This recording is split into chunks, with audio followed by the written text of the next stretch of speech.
welcome to the Art of the Brand. Fantastic. It's a pleasure to be on. I've got so many things that I want to pick your brain on. I'm so excited for this. But I wanted to start, I think that nobody really knows your background. Like, what is Rory's story? It's amazingly boring, to be honest. Looked at for at least, looked at from the outside. In that, I left university, and my first job was a graduate trainee at Ogilvy. My first serious job. I'd had student jobs and holiday jobs and so on. And I joined Ogilvy as a graduate trainee in the direct marketing department, what was then called Ogilvy and May the Direct, in 1988 in September. And I've been there ever since. You're a lifer. So I've actually been there. It's absolute lifer. I've been there about 36 years in September. Yeah. Wow. And so you've always been at Ogilvy, and you talk a lot about this like think tank and lab that you've developed. How did that happen? Well, I want to say that although my career sounds very boring from a CV point of view, I've done about 5 or 6 different jobs over that period. Cool. From account man, planner, copywriter for a long period. Then I was head of copy and creative director. And then I think I became executive creative director. And then what happened was for 2 years, I was president of what's called in the UK, the IPA. In America, you'd call it the AAA, or the 4As, American Association of Advertising Agencies. It's the 4As, of course. And there's a Canadian equivalent, which I think is the AAC or something, or maybe the CAA. Yeah. Is it? Oh, well, I'm sure they're fine. No, it's not as well known. Like it's not something that is like it's not as prestigious, I guess I would say.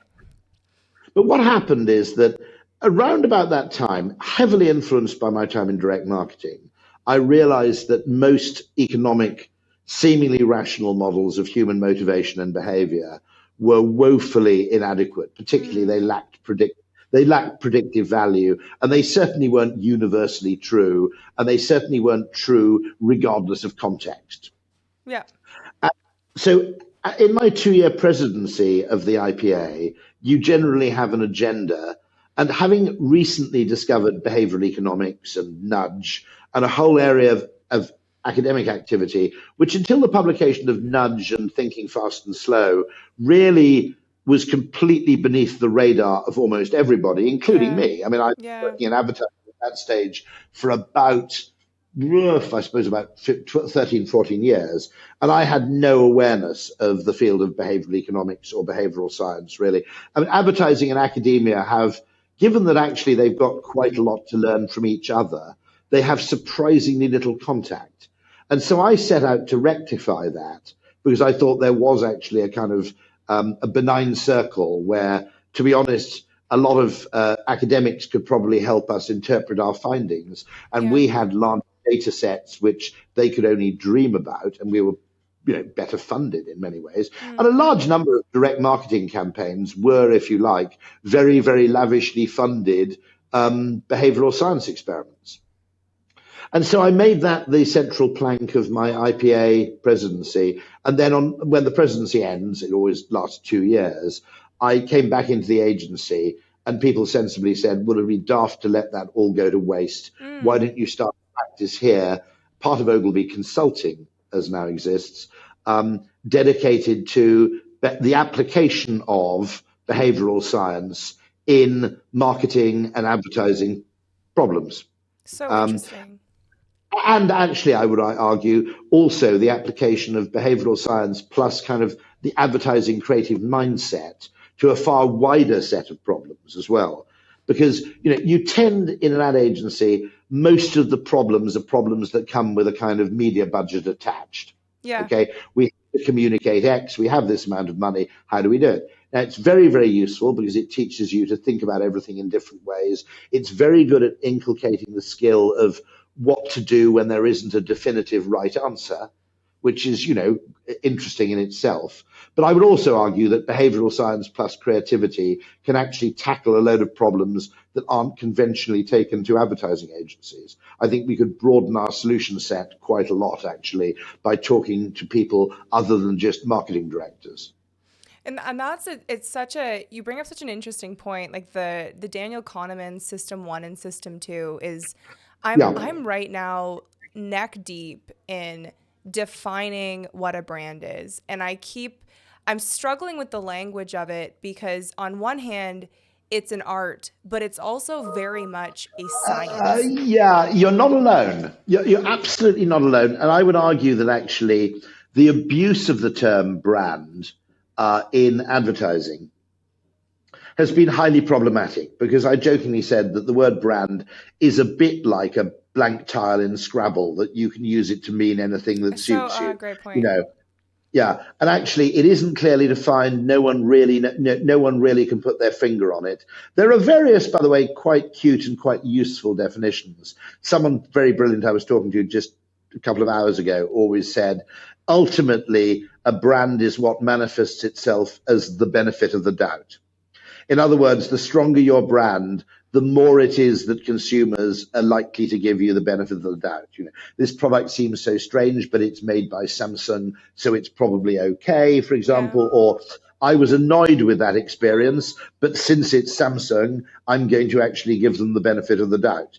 In other words, it's a level of kind of, I guess it's a level of wiggle room or forgiveness in the consumer's mind where they're prepared to make decisions based on brand knowledge, which they wouldn't make without vastly more reassurance and data in the absence of that brand. It's what you don't have to think about. It's the questions you don't have to ask. In many ways, a brand might be more helpfully defined negatively. But there's something else I'd like to share, which I think is Mm. because it was a conversation between David Ogilvy, the founder of Ogilvy, and a very, very brilliant creative called Joel Raffleson. And the conversation happened sometime in the 1960s, and I know this because Joel only died a couple of years ago, and I knew him reasonably well. Cool. And he said to David, he said, I don't think consumers buy brands because they think they're better.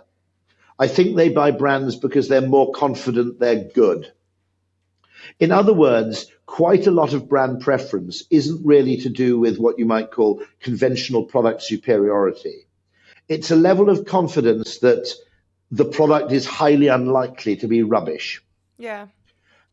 And I always use that definition to explain the popularity of McDonald's, that McDonald's strength is not culinary excellence, it's low variance. Okay? You go to McDonald's, you know exactly what you're getting. It's going to taste pretty good. It's going to cost a reasonable price. The toilets are going to be pretty clean. Nothing's going to be disgusting, and you're not going to get the shits. It's Okay, consistent. there are huge. It's incredibly consistent, and the absence of negatives, given the scale of McDonald's operations and the extraordinary low variance consistency, is actually an extraordinary achievement. Now, you probably wouldn't say you probably wouldn't say to Anthony Bourdain that your favorite restaurant was McDonald's, but there are many, Definitely not. many circumstances where you're time pressured, you You don't can have time rely to on it. consult. You can basically rely on it to give you a hot meal that's going to taste pretty good and not leave you feeling ill, bad, ripped off, or in other words, regretful. And Yes. that's another interesting, by the way, a very interesting reverse tool. You know this thing that Charlie Munger and Warren Buffett always talk about, which they call always invert. So take it when you're asking a question, always kind of ask the opposite of that question because it gives you a different take on what the problem is.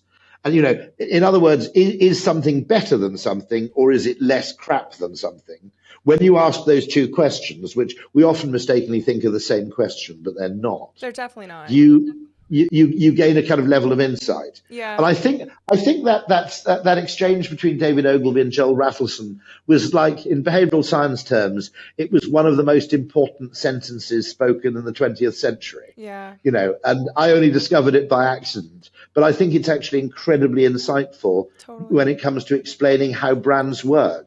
It's not necessarily because we think that Samsung's better than LG or worse than LG, which is the comparison that brands tend to make. It's that Samsung is a hell of a lot better than buying something that doesn't have a recognizable name attached. And there's a kind of social logic to it, which is the more invested you are in your reputation, the more you have to lose by selling a bad product. And you talk So there about is a this. kind of Sorry, go there ahead. is a kind of sunk cost reassurance. If I've spent 30 years building up a reputation for excellence, whether I'm BMW or I'm Apple Yep. or I'm Audi or whatever, it's not an unintelligent assumption to say BMW may not make the best car in the world, but they have a hell of a lot of good reasons not to make a bad car.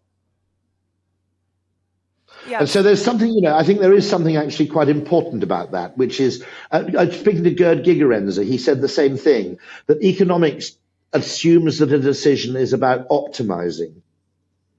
But actually, that's a very naive idea of human decision making. For example, when you get married, do you want to marry the best person you can, or the person who's least likely to turn into a psycho? The most reliable option, yeah. In other words, there is a trade-off to some extent between what is theoretically optimal in an otherwise perfect world and what in reality could come back to bite you.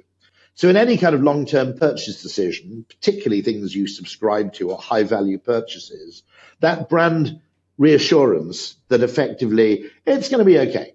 In other words, someone has skin in the game, there's someone's name on this, and they don't want to sully their valuable name by attaching it to a substandard product. Ergo, I can confidently buy a brand in a way that I can't confidently buy a seemingly identical product which doesn't have that name attached. And that's because humans have a lot of social intelligence. Economics assumes that every decision is a standalone, one-off decision taken by an individual and uninfluenced by the behavior or opinions of others. Now, the fact that that isn't true is basically proved by evolution.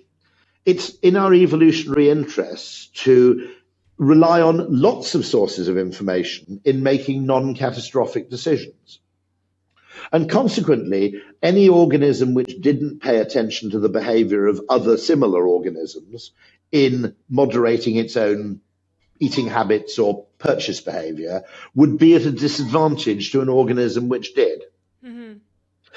And so the economic model is a stupid model from an evolutionary standpoint. Copying the behavior of others in terms of if none of the other chimps eat the yellow berries, it's probably a good idea to avoid the yellow berries. Yeah. Okay. That's a very sensible form of social intelligence, particularly where one experiment of let's just try these yellow berries for the lols could actually have fatal consequences. Yeah, totally. But I want to take it further because your concept of a brand is the absence of anxiety. I wouldn't go that far. I did at university. I studied Epicurean philosophy, where they have this concept of ataraxia, and their idea of happiness isn't really bliss or ecstasy. It's the reduction of disquiet and anxiety and so forth. And it's quite a useful. Again, I think that's the case of the Epicureans following, the always invert model. The ataraxia is the absence of distress in some shape or form. And I think that's useful as a distinction between that and what we might call, ecstatic bliss or, joy or something of that kind. But I wouldn't go completely far. I think brands can contribute, elements of joy and excitement. But I think the fundamentals of brand value are manifested in that kind of confidence. I think the greater part of brand value actually comes from that reassurance. But what you're saying is to choose Canon over some random Amazon or like Temu brand, that sense of reliability that product will maintain its brand reputation. I feel like that's more an outcome of good branding, right? Like when you're looking to build, like if you're in the stage of building a brand, how do you get to the point or the place where your name value in market represents? Well, the first thing would be, I guess, never attach your name to a bad experience. And we forget, of course, that there are an awful lot of non-brands that we don't talk about because they no longer exist. Yeah. There's a kind of survivorship bias going on there. There are an awful lot of businesses that failed to create that confidence, but they're not businesses or they're not going concerns anymore. And so we tend to get obsessed with like the distinction between Samsung and LG and Apple or whatever it may be, forgetting the fact that actually what we're dealing with is a very small subset of people who've tried to enter those categories without really considering the people who've disappeared, the people we've never heard of because they no longer exist. But there is an element where what we were intending to do advertising which points to the strengths or the relative strengths of one product over another, still builds reassurance, even if that's not what it's intending to do, because the very fact that you're investing in making promises, expensive promises, where the media cost is not refundable in the event of failure, it's effectively a one-way asymmetric bet. The fact that we invest in those costly signals is a reasonable signal to a consumer that we have confidence in our product, because it wouldn't pay you to advertise a product that wasn't going to be widely and repeatedly popular. It's often said in advertising, which I think is broadly speaking true, there's no faster way to kill a bad product than good advertising. Yeah. And so consequently, if you do good advertising, it's a reasonable assumption that you don't have a bad product. Because if you had a product this is all about information asymmetry and the market for lemons and George Akerlof and all this stuff. The seller generally knows more about what they're selling than the buyer knows about what they're buying. Okay, there is that asymmetry. You might argue that the internet has slightly rebalanced that, but not perfectly. Really. Yeah. It's not. I mean, there was this sort of fantasy period earlier on the internet where they thought that customer ratings would be, effectively, you no longer needed brand advertising because you'd have customer ratings. But of course, people game that system, and it's much cheaper to game that system than it is to game the brand advertising system. But it's also not enough. It's not the brand. Also, some people are mad. I mean, you read reviews and you just go, I've actually had cases where I'm more keen on buying a product because someone insane has left a bad review for Agreed. it. Okay.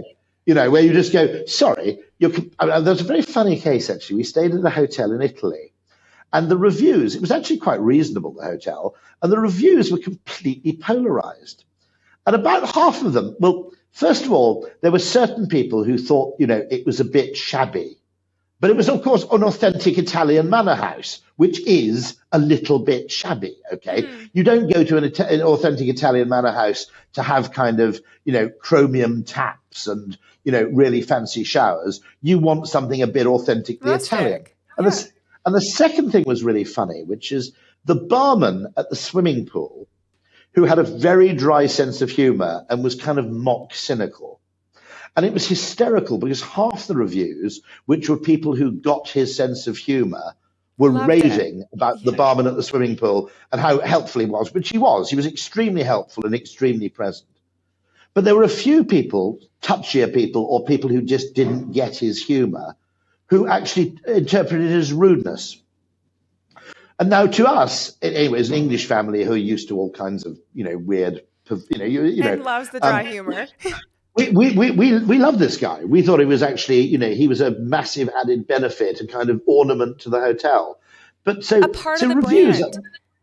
He was absolutely an authentic part of the brand. And I love that they kept him because not all 5-star reviews are weighted equally. No, they're not. And he, in fairness, he wouldn't hold down a job, at a Marriott or a DoubleTree, right? Look, he's but the given brand this was of an eccentric, given that it's an eccentric hotel, okay, you need eccentric people. You need eccentric people. It's completely in keeping with the whole place. And you can't. It's rather like that. It's rather like that. If I always said this, that there's certain hotels I've stayed at where if you turn up knowing in advance they're eccentric, you love it. Okay. Yes. If you turn up expecting the Marriott or expecting the Conrad, you'd hate them. And so an awful lot of advertising actually is there to create a realistic expectation so that on discovery of the product, you're not disappointed because you knew what to expect. Yeah. And so that question of expectation management, I think, particularly with service brands, is really important. There's a great chain. I don't know if you've stayed there. There are quite a few in Canada called the Moxie chain, which is actually owned by Marriott. And it's meant to be a bit point sexy. is, well, I wouldn't go that far because I stay there, and so I probably remove any kind of possible. No, but But to be clear, what's quite funky about it, okay, now, if you turned up without understanding the concept in advance, you might be quite angry or disappointed. But the concept is your room is entirely basic. It doesn't have laundry service. It doesn't have a mini bar. It has a very good flat screen TV, very good Wi-Fi, very comfortable bed. That's it. And a bathroom, obviously, with, so on. But everything about it is, if you like, it's technically called, I think, premium lifestyle is the category. There's a Dutch group. There's a Dutch group called Citizen M, which is similar. There's another chain I can't remember which is similar. But the one thing is, they do one thing really well, which is downstairs. There's a huge area which is a bit like a WeWork, if you like, where you can hang out all day with a laptop. It's got a 24-hour coffee shop, a 24-hour bar. And they kind of one evening they'll just decide to make pizzas, and you can buy a pizza, and they'll have a house cocktail, and you can have that. And the mixologist is very, very good, and so on. And so they do this one ground floor area is 24-hour and absolutely brilliant, and everything else is really basic. Now, if you buy into that trade-off, you go, actually, to be honest, I wouldn't stay in one for a week. Okay, rooms are a bit small. But if you buy into that trade-off, you go, I'm staying for 2 nights. I don't want a huge room because I'm going to be asleep in it. Okay. But what I do want is the facility to go down and work on a laptop for 3 hours after I've checked out, without anybody getting sniffy about me, while being brought really good flat whites. Do you have those in Canada? You mostly drink Tim Hortons. Yes, basically it's Tim Hortons as the Canadian coffee market. Sold to a U.S. company, and now it's not the same. I know that must. I know. You completely. Devastating. Devastating, absolutely. I can imagine. And the interesting thing there, it was Burger King bought it, wasn't it? Is that right? I think. I don't know, but they ruined it. Yeah, so I wouldn't be surprised. They introduced like bowls. Like we don't need bowls at Tim Hortons. No, I see your point. Yeah, that is a bit wrong. Yeah, okay. They failed to grasp. That's not Tim Hortons. And they took away a roll up the rim, and it's like now a digital app. So it for sure was Burger King.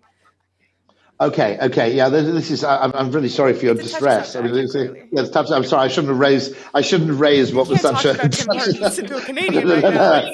I've actually been to Hamilton, Ontario, to Tim Hortons number 1, which has the museum. The museum, yeah, it has a little museum upstairs in Tim Hortons, Hamilton, which is the first ever Tim Hortons. Yeah, we've got them in the UK now, by the way, which is something. But in the really good coffee thing, really good coffee, really good drinks, tables and really comfy chairs where you can loll around, and basically even after you've checked out, no one will give you a hard time if you hung around for another 5 hours waiting for a train or something. Okay, once you understand, okay, this is a particular take on a hotel, and you're prepared for it. Funnily enough, I've actually tweeted about this, and other people have tried it and have become kind of, as I am, a bit of a kind of loyalist evangelist for the Moxie chain. Because they've executed what they do properly. Yeah. And I to go back to the piece on reviews, like I think what's missing for brands and businesses is they've lost the vibe. They've lost focusing on what their vibe is and going all in on the vibe so that they can execute. Like they're trying to please everybody, and you please nobody by doing that. Yeah, because actually, I mean, it's very strange because I'm sure that the what you might call the target audience or the user imagery of the Moxie chain is people much younger than me and my wife. We're both 58. Okay, mind you, I was 59. But actually, because it's clear, it is what it is, and it has a particular user in mind. Some of the time, my wife and I have exactly that requirement. It's not like young people always want to stay in young people hotels and old people always want to stay in old people hotels. But you might have user imagery, you might have a core target audience, but actually you're much more likely to stray outside your core target audience by sticking to your knitting in a way, than you are if you try and appeal to everybody, in which case you actually appeal to nobody. There's a great quote of Mark Ritson's, which I always repeat, which is, the average is the enemy of the marketer. Yep. And most data is presented in the form of an average, as though your average customer is somehow representative and typical, and the person you should necessarily be catering for. And that actually mirrors a flaw in mainstream economics, which is called the single representative agent. You create a model with a single representative agent, who's believed to be, by dint of being an average of everybody, he's believed to be a representative of everybody. But consumer behavior is emphatically not like that. In fact, if you aim for the average, you quite often end up appealing to nobody at all. And so I think it's really, really important to understand this, that most data, we can't cope with the complexity of data. We're just not mentally up to it. So we simplify it by the act of averaging. And in the act of averaging, we actually destroy what was interesting in the data. Yeah, and that's why I've got a real bone to pick with target market personas, because it's such a fixation from the marketing department, but I really think it's a waste of time for a lot of businesses. Because if I look at you from a shared values perspective, you're actually more aligned to me as a customer than to a lot of people your age and a lot of people my age, right? Like you're someone that's busy, you're traveling for work, you have a digital job, Yeah. you're plugged in through your laptop, you need convenience, you need access. That's not just a 25-year-old thing. Like that is a And actually, shared to be value. honest, I mean, bear in mind that 58-year-olds would probably prefer to be surrounded by 35-year-olds or 28-year-olds than by a load of other old farts, Well, if you're in a there's also, category that you want that energy, you want that vibe of going in where yes. you're more aligned to what's going on in a majority with someone in that category.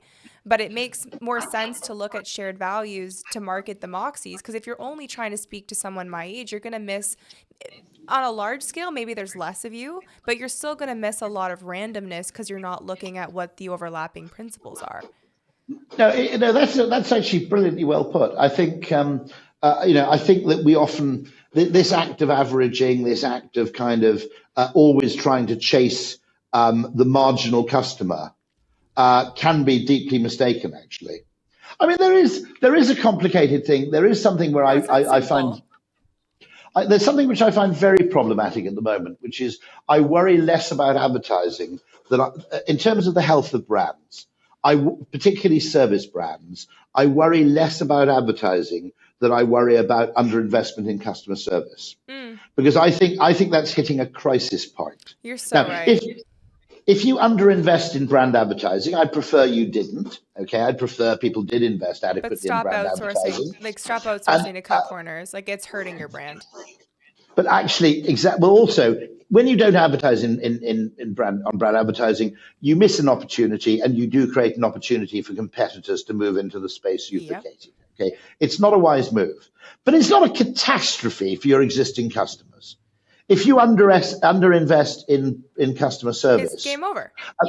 so one of my cases would be one of our jobs as an advertising agency. If we believe in brands, I would argue that our responsibility as Ogilvy for the next 5 years will in part have to be campaigning for investment Experience. in better customer experience, because Experience that audit. actually, I mean, only roughly, this is a hopeless average generalization, but less than half of the value of a brand typically resides in the kind of brand values promulgated by advertising. An awful lot of brand value is promulgated by experience, by reassurance, lots of other factors which aren't paid media advertising. And so if we believe in brands, I think there's this danger that people, there's a great phrase, once bitten, twice shy. And generally, actually, Amazon is pretty good at this. If something goes wrong, No, they they're fix your amazing problem. at it. They're pretty good. Okay, I'm going to say I'm not saying they're perfect, but they're pretty damn good. They're Okay, pretty and good. actually, given the fact that I might have had a delivery problem with a £5 USB cable, I can't really complain if someone spends 10 minutes on the phone with me, because any profit they might have made from their USB cable is Gone. certainly evaporated, Yeah. gone. Okay, so that is an investment in the future of the relationship. Instead, you get this transactional thing where customer service is treated entirely as a cost to be minimized, So true. partly because it's difficult to quantify its value, not only because it's hard to quantify to begin with, but it's also slow to emerge. If you give someone a great Slow death. experience, Yeah. they almost certainly will see an increase in their lifetime value, but it takes some time before you can prove that. And people in businesses aren't actually interested in creating long-term value for the business. They're interested in justifying their own existence, which means they have a massive favor for things that actually pay off fast rather than things that pay off slow. I'm sure this is a problem in the investor community as well, that, you know, people kind of know what they want to do, what would be best, but what would be best might be really rather slow, and it doesn't make them look very good in the short term. And I call it the And so brand death by 1,000 cuts, that's a because great description. like you don't know Yeah. at what point you felt disconnected to the brand, but it's all those cost-cutting solutions that they thought would be great Yeah. for the next quarter that slowly creates that distance between the customer and the brand, where you don't feel like you are valued. And it's by the time that the brand is seeing it at the highest level, it's too late for them to decide where they went wrong and how to get them back. There was someone, I think, possibly from Accenture. I'm just trying to remember. They might have been from Deloitte, actually. But they were a customer service expert who said, we have a kind of, I'm not sure this is official, but we have a kind of rule which distinguishes a service-focused business from basically a cost-focused business. And it's very simple. If the people in the call center have the authority to call out, to call a customer back to help solve a problem, then it's a service-focused business. If they're only allowed to handle incoming calls, which of course means you get a different person every time, so you've got to explain your predicament all over again. Okay? If they're only authorized to take incoming calls and they have no authority to call out, it is not a service-focused business. And that's a kind of heuristic guide to companies that actually realize the value of this, and companies which are basically seeing any form of customer service as a cost. And what tends to happen, I think, and I think the digital tech, financial consulting, industrial complex has really, really promoted this dangerously, is take the most profitable transaction you ever have and try and replicate it across your customer base. So you must see this in Canada. I don't know what Loblaws are doing, or Canadian Tire or whatever. Okay. But increasingly forcing people to use self-checkout tills at supermarkets and getting rid of manned checkouts. Okay. Now what that is we all admit it's true. If people self-checkout, they have a lower cost of sale than someone who actually checks out using a human being. But the problem is that there are a lot of problems to that, one of which is you can't do a really big shop and self-checkout. Secondly, a lot of people, including your best elderly customers, really can't or won't do it for reasons of taste. Certain other people won't do it for reasons of just preference. Finally, it's also led to an epidemic of shoplifting. Yeah. Because you can fail to scan something, or scan avocados and pretend they're onions, which happens, by the way. Okay. And there's plausible deniability. Yeah. Whereas it's much more difficult, if I try and get through a human checkout by hiding smoked salmon down my underpants, okay, if I am found out, there is no reasonable explanation for my behavior, okay, I don't have a get out of jail free card for doing that. Yeah. Whereas by actually failing to scan something, I can do the "oh silly me" act, and I can get away with it. Or I think I can get away with it, which is all that matters, okay? Yeah. And so consequently, I think an awful lot of this is saying, okay, the best customer we have is the customer who's cheapest to serve. Now, that's simply not true. In fact, there are some businesses where I would argue it's impossible to sell them your product without perhaps investing, in maybe £100 in. I'll give you an example. I don't think you have them in Canada. I'm not sure. There's a thing in Europe, in parts of Europe, called the Quooker. It's a Dutch company, and it's a tap that produces boiling water on demand. Oh, I've seen those. Very cool. Yep. You've seen them. They're cool. Cool as hell. They're brilliant, by the way. I've got one. I'd never go back. At the time, however, my daughter was very keen to get one when we got a new kitchen. And I was kind of going, hold on here, mate. We're spending £800 on a kettle. Okay. I can buy a kettle for sort of $30. Oh, but it's an experience. But actually, what happens actually is you make much more use of boiling water, you clean things more effectively, you make more poached eggs, you make more pasta, you actually discover myriad extra uses for it, which actually then means that the cost per use amortized across its lifespan actually becomes pretty reasonable. Yep. And actually they're environmentally good too, because you don't boil more water than you need. Okay. So they're actually a pretty good thing. And the whole thing is hot water encased in a kind of vacuum. But when I wanted to buy one of those, my daughter wanted me to buy one. They said, well, you can come to our showroom. And I said, well, where's the showroom? It's in Manchester. I said, that's 200 miles away. I'm not sure I'm going to travel 200 miles to have a tap demonstration. And they said, no, it's virtual. We'll do it over Zoom, and we've got a whole studio with lots of taps with 6 cameras, which they can switch between, 6 microphones. We'll just do a live demonstration for you and your daughter over the web. Brilliant.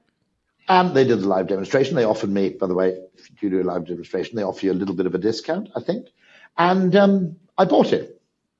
Now, I don't think, there are billionaires who would, okay?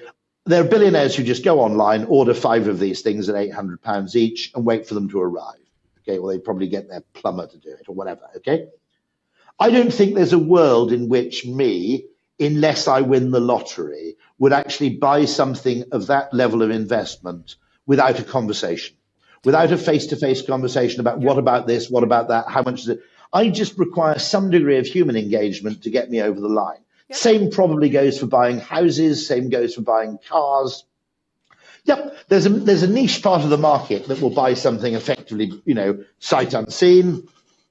My dad did that with a house once, almost unbelievably. I think he actually bought it. It's not repeatable. But it's not repeatable. It's unusual. And the point of the marketing is not to sell to people as cheaply as possible. It's to sell profitably to as many people as possible. It's to invest in the experience, to build your tribe. And to invest in your tribe and your future.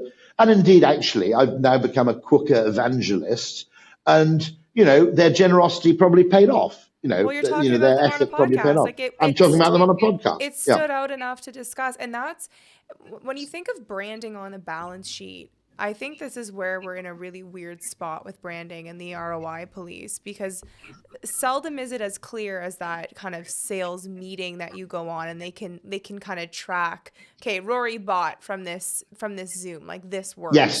Right? You can't, this level of attribution is simply impossible. And what we've done as advertising agents and as marketers in general is we've gone along with the fiction, which has come from the kind of, someone called it, what do they call it? Digital terrorism. It's kind of the imposition of digital solutions on you. I notice that whenever they say, no, you can't do this on the web anymore, you have to use our fucking app. Okay. Well, I'm 58. Okay. The apps on a screen shouldn't be on an app. Okay, right? Okay, literally, I've had a cataract operation. Okay, bear in mind, I used the web in 1994. My brother's flatmate in Berkeley in 1994 had been the flatmate of Tim Berners-Lee, who invented the web. Okay, so I was using this thing really, really early. I'm massively enthusiastic. Okay, but I am 58 years old. And I've got a 55-inch monitor at home, and I'm sitting there trying to solve a problem with a glorious widescreen, and they say, no, you've got to use our fucking app on a thing the size of a letterbox. And I'm going, this is bullshit. This is digital terrorism. That's Stephen Mayer's phrase, by the way. Digital terrorism, where you impose digital interactions on people against their will. Yeah. No, and it's the opportunity cost, because they feel like the sunk fallacy of they put so much money because some consultant came in and they're too far in and they can't go back. They can't go back. And your identification there of the phrase opportunity cost is fascinating, because here's the problem, okay? Finance people don't really want to make the company money over time. They just thrive on certainty. They just love predictability. They love the certain. And they try and make the world resemble their fantasy of perfect certainty, perfect quantification, perfect measurement. Okay. Now, here's the problem. Okay. A cost is really quantifiable and really visible. And if you cut a cost, it delivers predictable gains almost instantaneously. An opportunity cost, a missed opportunity, by its very nature, is somewhat nebulous. Now, if you're completely unwilling to embrace the uncertain, you will never pursue any opportunity, any incremental opportunity at all. All you will try and do is serve your existing customer base ever more cheaply until a weird crunch point where they get pissed off and go away. Okay? And so this is a real problem, because I'll tell you a lovely story. I'm sorry if I don't think you've heard it before. I don't think I've told it before. So a few weeks ago, I was driving down the A40, and there was a service station there, kind of motorway service station, as we call them. And it looked completely dead. There were no lights on. The petrol light wasn't illuminated. The petrol prices weren't shown. The place, it looked less welcoming than the Bates Motel. It looked completely kind of done. Okay. And I said to my wife, that's weird, because we wanted to buy something as it happened. We wanted to stop. I said, it's a bit weird because it looks closed. But last time I was here, it was Christmas Day. If they're open on Christmas Day, I'm pretty sure they're open 24 hours a day. Let's just drive in and see what's going on. Sure enough, the whole place was open. We were the only customers, unsurprisingly, because everybody else on the road assumed that it was actually closed. Okay.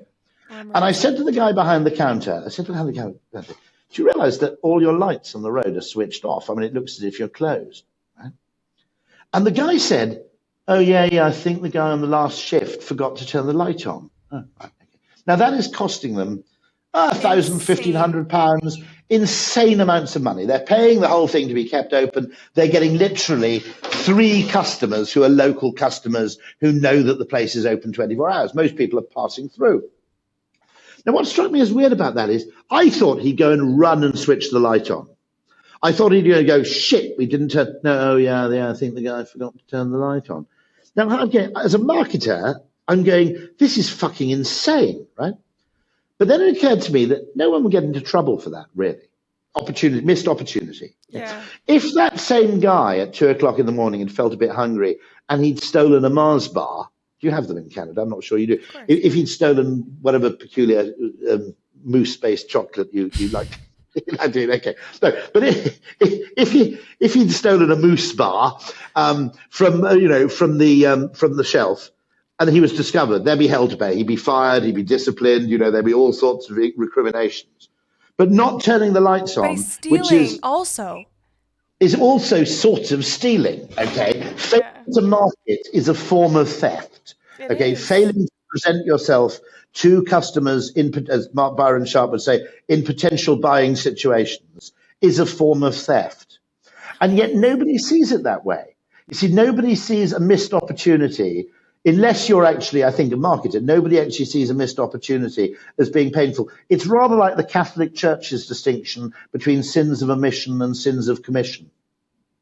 Oh, you might have frozen briefly. Hold on. No, I'm just so dialed in. So the Catholic Church makes this distinction between sins of commission, you kill somebody, okay, and sins of omission, which is you walk by, pretending not to see someone who's in distress. And it understands this distinction. And marketing failures are nearly always sins of omission, and so they're not very salient. They're not very, they're not perceived very acutely. I mean, I'm always intrigued by things. I'm always intrigued by things which I think were brilliant ideas. I'll tell you the funniest story, okay? And this isn't me bigging myself up, but it's nonetheless true. Years ago, when Philips was the only company who made air fryers, do you have those? They're going crazy everywhere. We have air fryers in Canada. No, of course you do. Of course, I'm sorry. Okay, I wasn't suggesting. Okay, no. So anyway, I imagine you can make really good poutine with an air fryer. So plugged into our igloos, it's a really good time. Exactly. In your lakeside igloo. No. I have to go on the mousse to get the cheese curds, but I make it work. Exactly, you make it work. Now, anyway, by the way, I'm a huge Canada fan. I always refer to it as America 2.0, so don't worry about me. It's affectionate. I can take a joke, Rory. Anyway, so your air fryers. You love your air fryer. At this point, Philips is the only company that makes air fryers. And what a great microscript, eh? Air fryer. Air fryer, brilliant. It's actually. They're actually a very small fan oven, actually. Yeah. It was a brilliant branding marketing idea. move to go air fryer. I know. Love it. And both and in fairness, also to him, my boss at the time, a guy called Paul O'Donnell, We both went to Philips and said, look, you're sitting on a gold mine here. You're the only people who make these things. Actually, they were already big in Asia, Yeah. right? Now, in Asia, frying is cooking. So Yeah. calling it the air fryer was probably dumb. I mean, I think Japanese homes often don't have an oven, if I'm right. I mean, I may get a lot of really No, angry yeah, Japanese people they don't. They telling have, I'm it's like probably only dead. plug-in stuff because Mm. but also they only have like a very minuscule amount of things. It's So fascinating. the I air love fryer Japan. was a bit of a cutthroat in Asia. And I said, look, all I know about this is I bought one and became a complete convert. Okay. Then I bought one for my dad, who was 85, and he became this air fryer evangelist going around the octogenarians of the Welsh borders saying, if you want one good tip, it's buy one of these air fryer things. And at the time, Philips had a monopoly. And all I said was, look, the most important thing about a product, in a way, the most important data point of a product is really how many people repeat buy. Yeah. There are two questions. One, do people repeat buy? Two, to what extent can you feasibly grow the market? Okay, those are the only two real questions. And all I said was, look, about 1 in 20 people buy an air fryer and go, I don't get what the point was. We bought one, we never really used it. It ended up in a cupboard. But the other 19 people, about 15 of them were, practically raving and setting up their own air fryer Life cults. And so changing, literally. I said, Becoming look, the air fryer gods. when that happens, exactly, all praise the ever. When that happens, you're onto something. You need to market this because you can do And ads which diversify. expose Yeah, like move quick. and first move the audience a bit faster because, and sure enough, what happened? They didn't do anything. Loads of copycats came along. You had Ninja and you had I was Tefal gonna say and a Ninja did a great one. Yep. Sage have done a really good one, etc. And by then it was kind of too late. And actually, what really rescued the air fryer was TikTok, I think. You now have in the UK, you have, I think it's, is it Gordon Ramsay or Jamie Oliver? I think, but they actually have a program on Channel 4 with their air fryer I feel like that's meals. a very There's- Jamie Oliver brand because he does yeah, everything like the 5 minutes, five you've got it. ingredients. He's You've, Americanized. He gets it. you, he gets it, exactly. You've also got, I think, a magazine in the United States called Air Fryer No, Magazine. I mean, it's a whole yeah. thing. It's like to make your life simpler because this one thing does everything. Like it's Yeah, it the is, American yeah. dream. And it's also, in a sense, the yin to the yang of the microwave. In the Totally. microwave cooks things from the inside out quite quickly, And it but goes the outside problem is in. that it goes a bit soggy, and the air fryer kind of goes outside in. You So know, I think there's a potential to create an air fryer and microwave in combination, actually, which might be a really interesting. I mean, probably one exists actually. The no, Japanese but probably. I think that's what makes it so great is that you can just do it at a lower temperature. Like that's why I think it really took off is because the microwave oven wasn't like the toaster oven rather was just not quite good enough. Like it was convenient, but there was space for improvement. And that's what the air fryer was. Like you don't really need a microwave if you can cook steak, vegetables, everything under the sun in less than 8 minutes perfectly. Absolutely right. Yeah, yeah. And so but it was an interesting case where I think that was actually a criminal failure to Oh yeah. market. And actually, we forget the fact that nearly everything we assume was inevitable, like electrification or home internet access, okay, or mobile phones, okay. Now, in the early part of my career, 1988 and 1999, a significant amount of my time was spent persuading people to get mobile phones, persuading people to actually have the internet in their home, dial-up internet even in the late 90s. You had to persuade people to pay a bit of money to have access to the internet. And sometimes it was just email that drove adoption because people felt a bit of a dork if they didn't have an email address. But then later on, it was things like the children's education and other things. But you had to advance. It wasn't considered then a kind of utility. You had to advance rational reasons why people needed internet You access had in to their home. educate. And I went back to 1917 and I looked at ads from that period and realized that there was a whole period of British history. It's actually one of my favorite ads, was actually Irish in Dublin. A whole period of British history where there was active marketing to encourage people to electrify their homes. Cool. And that seems ridiculous now, But that's because the marketing work's already been done. So we forget that it was necessary in the first place. When we Yeah. look back at history, we tend to concertina it or conflate it. And we go, well, there wasn't electricity, and then someone invented electricity, so we all got electricity in our homes. There were people in the 1960s in Britain who didn't have electricity in their homes. Wow. I mean, seriously. And those were the holdouts, and they're probably more Yeah, but rural, it wasn't etc. that long ago. It wasn't that long ago. It was in, kind of, I mean, it would have been bloody weird in my childhood. But, there were people, I mean, now there are still people without mobile phones. But I actually used a mobile phone on Oxford Street in 1989. It was one of those brick Motorola phones. It wasn't my phone, by the way. We had 6 phones, the company in a box, and you signed one out if you were going anywhere. And then I was walking to the tube on Oxford Street, and it rang because someone had a message for me. And I had to answer it. And so I was standing on Oxford Street using a mobile phone, and someone shouted abuse at me from a passing taxi.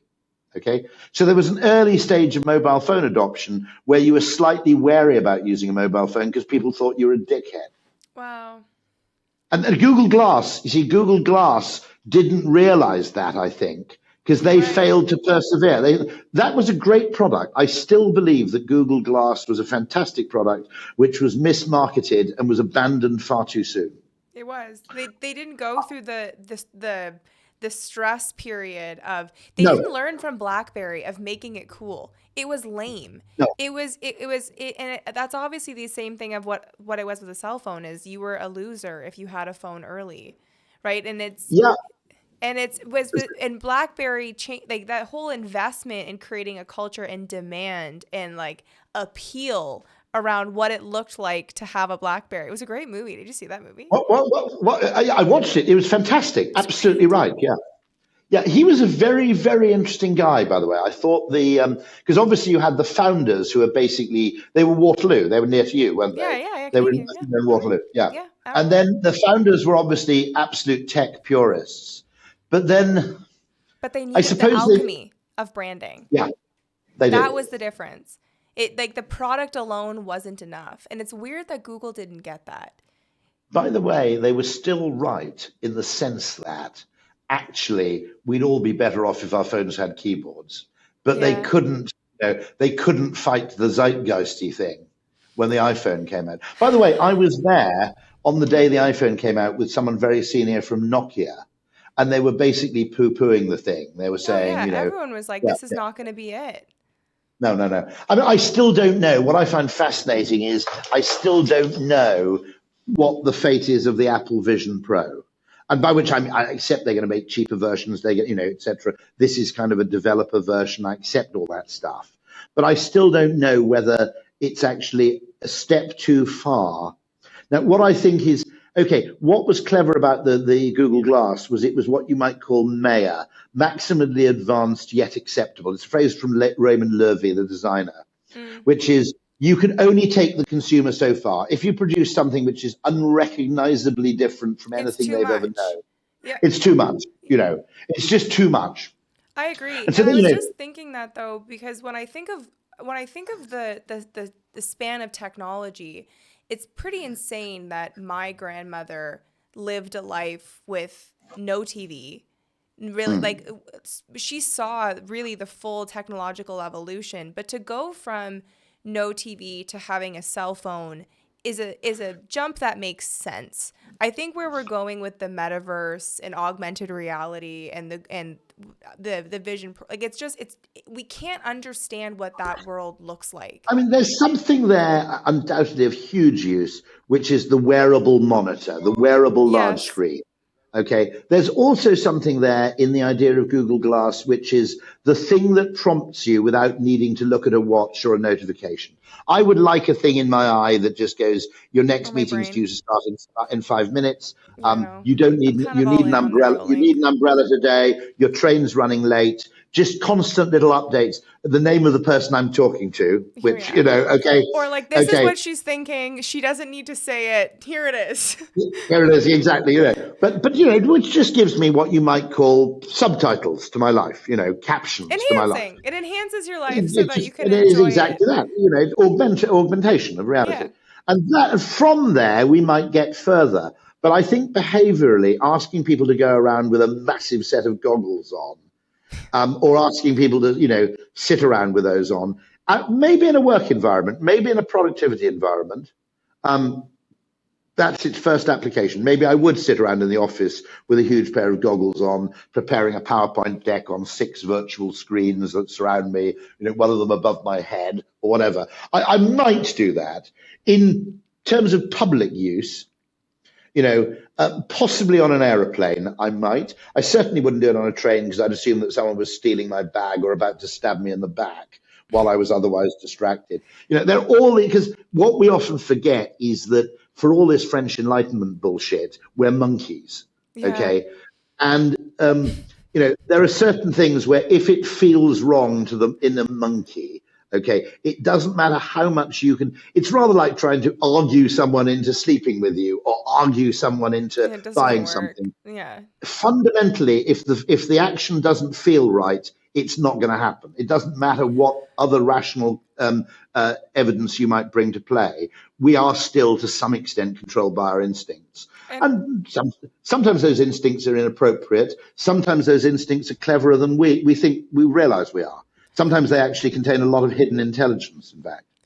But it's also complicated because it's very classist, like where technology is going. Like a cell phone, everybody needed. It's difficult for a large population currently to understand the utility and value of optimizing like basically a digital job better so that you can get back to life faster. Like that's where it's interesting where this gap is. Like you and I can understand where it could be helpful, but it's difficult to justify where you can use it because it doesn't make sense to use it on a subway if people are going to go and work to serve sandwiches. It becomes difficult to understand how it fits into life because technology, like AirPods, the janitors use them. Like it was a step in a direction that made sense for the masses and it allowed a bigger tipping point than where these big generic brands are seeming to advance. There's an interesting concern about that class divide question, which is generally I'm favorably disposed towards a large degree of remote and flexible working. Yeah. Not least because I think it benefits people to work to have. It's modern. Okay. What we lost with the open plan office was the ability to set your context for different kinds of work. Yeah. David Ogilvy always wrote at home. He never wrote a thing in the office because he said there are too many distractions. If I need to write anything, I go home. Previously, you could close your office door, you could refuse incoming phone calls, you could do all sorts of things to actually moderate the context in which you work to suit the particular work you had to do. And I see actually a degree of flexible working, though not necessarily entirely remote working, as being conducive to that, or at least returning us to the state we had before we became obsessed with open plan. But there are some companies which have an objection to it, which I completely accept, which would be someone like UPS. Oh, yeah. Which is, well, no, the management could, you see. The point being that it's not fair to have the management swanning around by a swimming pool somewhere, or basically, getting up and working in their pajamas, whereas our staff have to get up at 6 o'clock in the morning and put on a uniform and drive around. And that is actually something, now, in an advertising agency, that isn't a huge problem because the extent to which people can work remotely for, let's say, 80% of the employees is probably quite high. But if you get that complete divide where you feel that the best paid people are all swanning around taking advantage of a kind of accidental perk, and the less well paid people who are doing the real core of the work are still held to old standards of behavior, that is problematic. I mean, I see that. But broadly speaking, by the way, I think that video calling is much, much more important economically than we've given it credit for. I think in other words, it enables, I will be going to Canada in October. We would possibly have met in October when I was in Canada. But probably if not for. But probably not, etc. Okay, now what it does is it facilitates across distance at nil cost an awful lot of conversations which either would never have happened, would have cost a huge amount of money if they were to happen, and would have taken 6 months to arrange. Yeah, but And it would it allows ever those happen? conversations. Yes, it It would allows them never to happen. happen. They would never Never happen. happen. No, and also it allows business to move at a more interesting rate because you're exposed to higher talent you would not have had the opportunity to have. And Absolutely right. Yeah. and I think in branding it's really important because the most strategic person that's going to help take your business to the next bound may not be in your postal code, right? Like No. and you need to you can be exposed to talent geographically. Like there are fantastic web developers in the Ukraine, right? Like they were ahead of the curve for web design. Same thing Colombia, and Korea is beyond in beauty and technology. Like you can be exposed to different. Actually, of course, you should understand this doubly well because Canada basically consists of 7 cities, of which only about 3 of them are drivable from another city. Oh yeah, like So, if you mean yeah, if you've got to fly? if Okay, well, you Vancouver, could. Toronto, 7 hours. Yeah, I'm sorry, that was a lie. Montreal to Toronto is 7 hours. I was going to say Vancouver to Toronto. No, Vancouver it's to like Toronto. 7 days. I know. I mean, Sorry, that's one. Rory. That's a road trip movie. Vancouver to Toronto. Literally, it's a road trip You're movie right. of a bunch of different places. Like Canada's huge.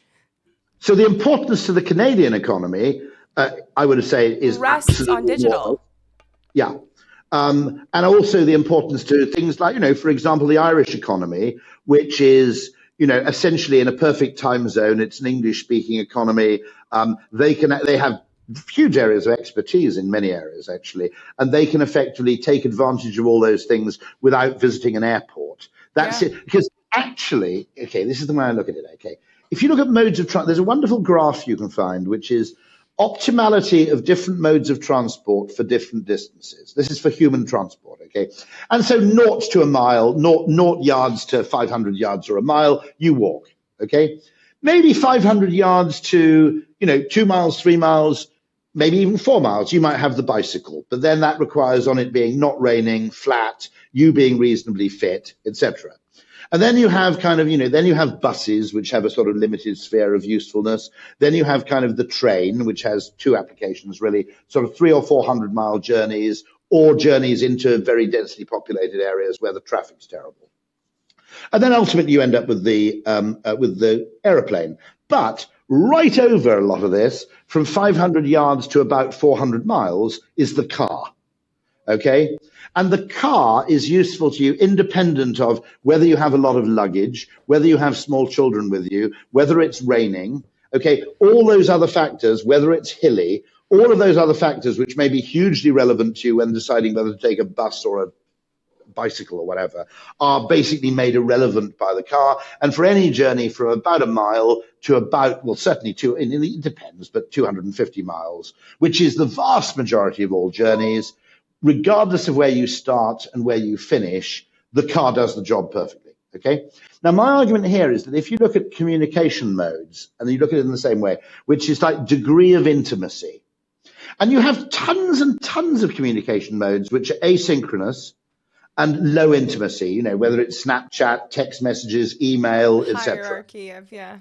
They're all clustered in that stupid left-hand side, okay?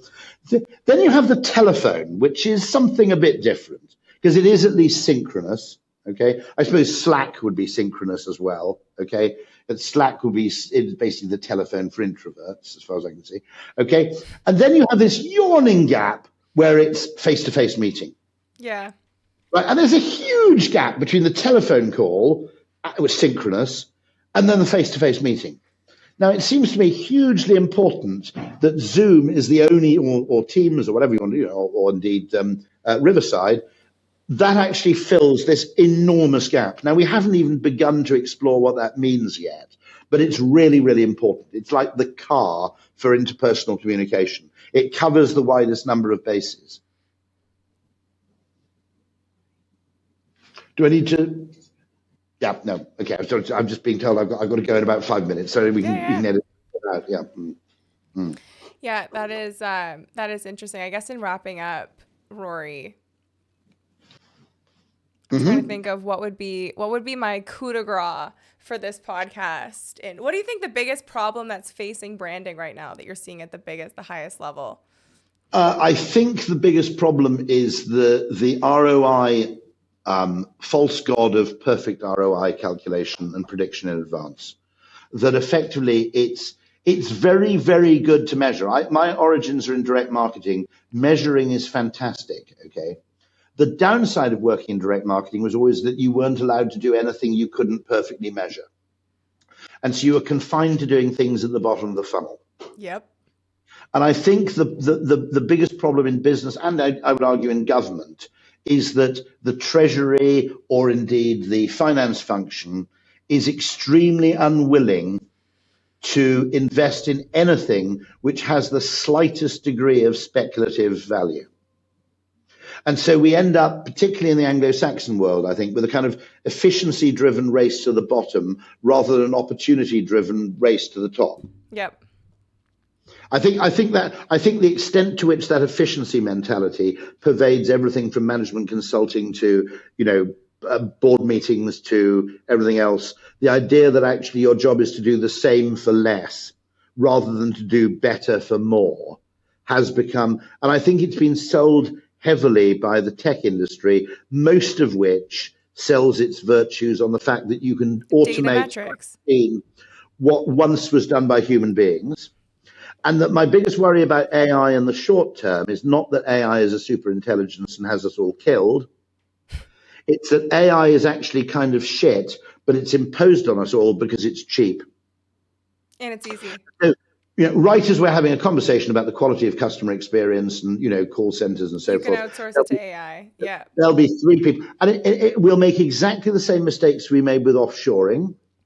And which is it's cheaper, therefore we have to do it. And because it's fashionable, we're not even going to look at what the potential downsides are going to be. It's just a question of how quickly we do it. We did that with offshoring and outsourcing. Okay, we've done it to some extent with, I think, digital customer service and and elements. We're going to do it all over again with AI, and we're going to make all the same mistakes all over again because effectively it's very difficult to get B2B companies to do anything new unless it's B2B organizations, unless it saves money. Yeah. Or unless it's hugely fashionable, or both.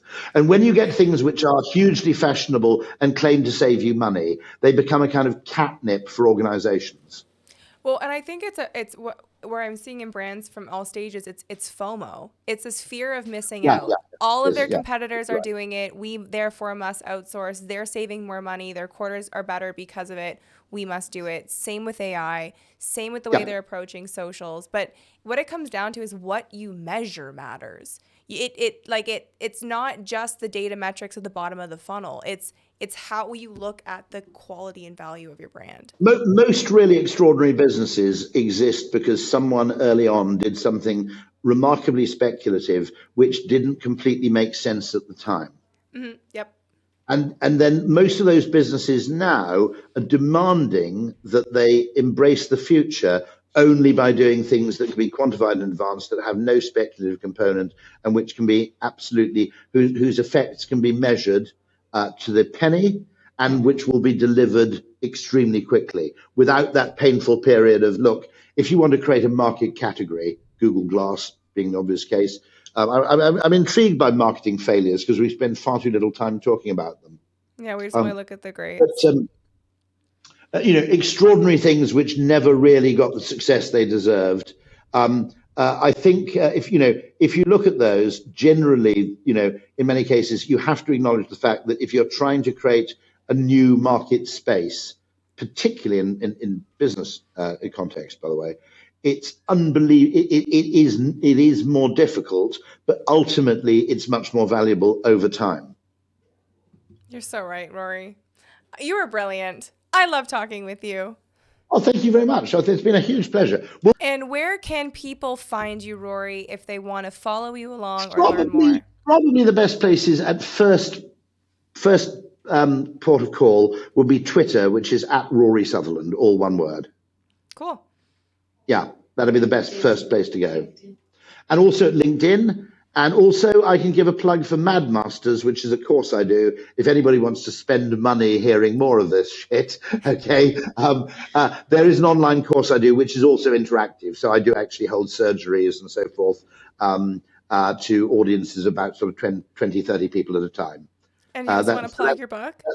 that's called Mad Masters. My old book was called Alchemy. That's the I am not quite sure what the subtitle is in Canada actually, but it's called Alchemy by Rory Sutherland. It does have a subtitle. And my next upcoming book is going to be called Mad Think, which looks at the most successful marketing and advertising ideas through a lens of behavioral economics. I don't want to talk about that. No, they won't change. That's okay. Don't worry. Fine. Well, I Okay, look sorry about forward that. to. I better get that one of those books signed because I've probably read Alchemy 5 times. Oh, that's brilliant. No, I'd be delighted. I'll sign it when we meet. There'll be no problem at all. Amazing. Well, Rory, thank you again for coming on, and I hope you have a lovely rest of your day.